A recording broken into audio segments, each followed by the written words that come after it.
Assalamualaikum dan salam sejahtera buat semua pendengar dan penonton sekalian. Selamat datang ke segmen terbaru channel kami, Podcast Diary Mata Hijab. Segmen ini ada kelainan sedikit dengan podcast kisah seram yang lain. Ini kerana segmen ini hanya akan menceritakan tentang pengalaman-pengalaman dari individu-individu yang mempunyai anugerah mata hijabnya terbuka. Individu-individu ini bukan siapa-siapa. Mereka merupakan kenalan rapat saya sendiri. Kenalan-kenalan saya ini ingin saya kongsikan pengalaman mereka bukan untuk menunjuk-nunjuk atau bermegah-megah. Mereka ingin kita jadikan sebagai tauladan atau sempadan. Kalau saya sendiri lebih suka anggap ia sebagai satu hiburan. Tak perlu kita taksub dan takut dengan makhluk-makhluk Allah ini. Saya sebagai umat Islam hanya perlu takut dengan Allah SWT.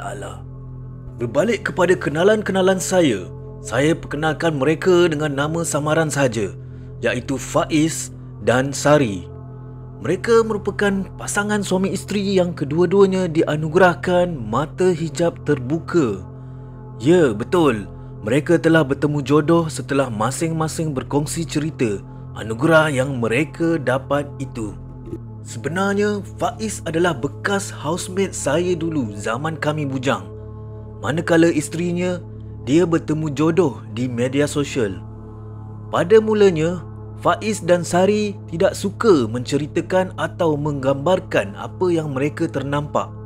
Tapi setelah dia melihat saya sering melukis lukisan-lukisan makhluk mistik dan kongsikan di media sosial, mereka tertarik untuk saya lukiskan balik apa yang mereka lihat untuk dijadikan koleksi buat mereka. Mereka describe secara terperinci, saya lukis balik elok-elok. Alang-alang saya ada koleksi kisah-kisah mereka ini, saya minta kebenaran mereka untuk menterjemahkan ke bentuk podcast. Mereka berdua sebulat suara untuk bersetuju dengan cadangan saya ini. Jadi, episod pertama ini, saya mulakan dengan bagaimana Faiz dan Sari mula-mula mata hijabnya terbuka. Kedua-duanya adalah kisah yang berbeza. Baiklah, kita mulakan dengan kisah Faiz terlebih dahulu. Mata hijab dia mula terbuka waktu dia umur 9 tahun. Masa tu, dia pernah kena disembunyikan oleh bunian di kebun atuknya. Dia main sembunyi-sembunyi dengan sepupu-sepupunya pada waktu senja. Nak dijadikan cerita, sepupu-sepupunya ni tak dapat cari Faiz sampailah ke waktu maghrib. Kelang kabut sepupu-sepupu dia ni minta pertolongan orang dewasa untuk mencari Faiz kerana hari pun dah semakin gelap. Alhamdulillah, mereka dapat menjumpai Faiz pada tengah malam itu juga atas pertolongan ustaz dan imam kampung diorang. Diorang jumpa dia di celah-celah pohon ara. Yang peliknya, sudah banyak kali diorang cari kat pokok tu pada mulanya. Memang tak nampak langsung si Faiz tu. Entah macam mana ustaz tu datang balik ke pokok tu, dia baca sesuatu dan azan 3 kali kat situ. Barulah terus ternampak Faiz kat celah-celah akar pokok yang menjala ke bawah tu. Setelah beberapa hari, barulah dia menceritakan yang dia diajak oleh makhluk wajah bercahaya untuk ke istana mereka. Tapi tak jelas rupa mukanya. Setelah dia dijamu makanan sedap-sedap, dia tertidur kekenyangan di katil yang sangat besar.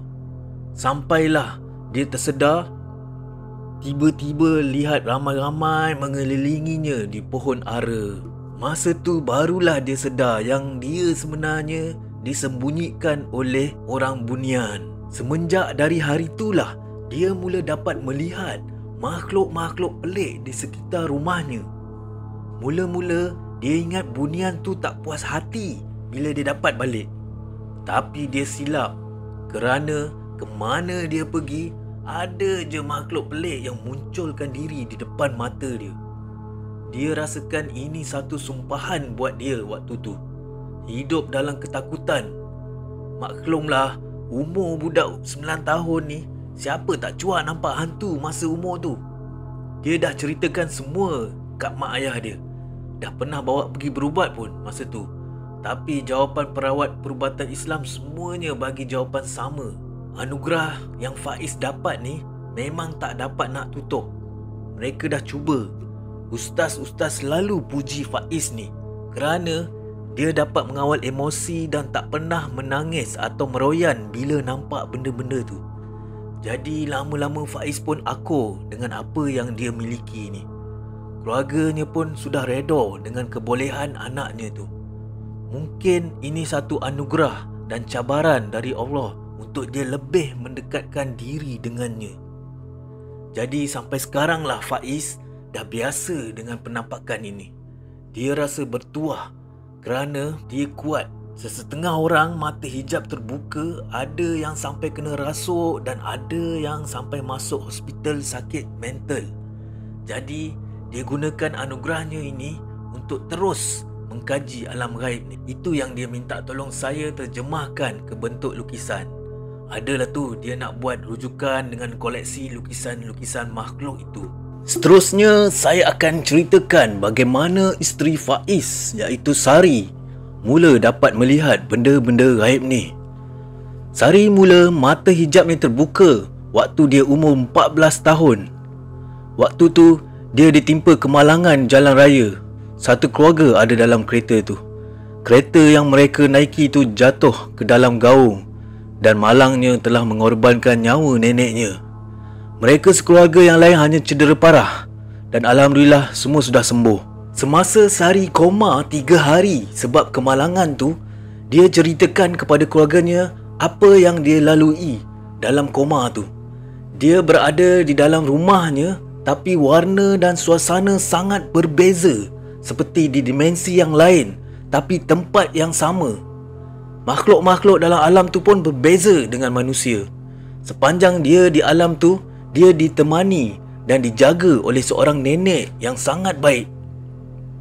Ini kerana di alam tu ada banyak makhluk-makhluk yang menggerunkan. Nenek itulah yang selalu menemani dan menghilangkan rasa ketakutan Sari di sepanjang dia berada di alam koma tu. Selepas dia tersedar je dari koma, setiap malam dia sering didatangi nenek tersebut di dalam mimpinya. Kedatangan nenek tersebut dalam mimpi itu hanya senyum sahaja melihat dia. Sepanjang malam dia bermimpi benda yang sama saja. Sampailah satu masa dia sudah tidak lagi bermimpi nenek tu. Dia mula rasa pelik dan hairan. Kadang-kadang dia terasa rindu bila tidak dapat jumpa nenek tu dalam mimpinya. Dalam beberapa hari kemudian, dia mula boleh ternampak makhluk-makhluk pelik ke mana saja dia pergi. Pada mulanya memang dia tidak selesa dan keluarganya cuba bawa dia berubat. Sama seperti Faiz, semua perawat tidak dapat menutup hijab matanya itu. Malah mendapat pujian dari ustaz-ustaz juga kerana budak perempuan seperti Sari ni langsung tak takut melihat makhluk-makhluk ni. Biasanya budak perempuan boleh kena histeria. Jadi keluarga Sari anggap ini adalah satu anugerah dari Allah. Mana tahu Sari boleh menolong orang dengan kebolehannya itu. Sehingga sekarang Sari tenang dengan penampakan-penampakan yang muncul dalam hidupnya. Begitulah kisah bagaimana Faiz dan Sari mula-mula mata hijabnya terbuka. Sari dan Faiz bertemu jodoh di satu media sosial sewaktu mereka komen di satu video mengenai mata hijab. Jadi bermula di situlah Faiz mula berkongsi kisahnya dengan Sari. Mereka berkenalan dan akhirnya mereka berdua berkahwin. Dan sekarang mereka dikurniakan 3 orang cahaya mata. Saya pula mula lukiskan makhluk-makhluk aneh ni di atas permintaan diorang baru sahaja dalam 2-3 tahun kebelakangan ini. Jadi, untuk melihat lukisan-lukisan tersebut beserta kisah di sebalik setiap lukisan itu, saya akan kongsikan pada episod-episod akan datang. Banyak koleksi gambaran makhluk aneh dan kisah di sebaliknya yang saya akan kongsikan di dalam podcast ini. Jadi, jangan lupa subscribe dan tekan butang loceng notification untuk tidak ketinggalan kisah-kisah Diary Mata Hijab Faiz dan Sari. Assalamualaikum dan selamat malam.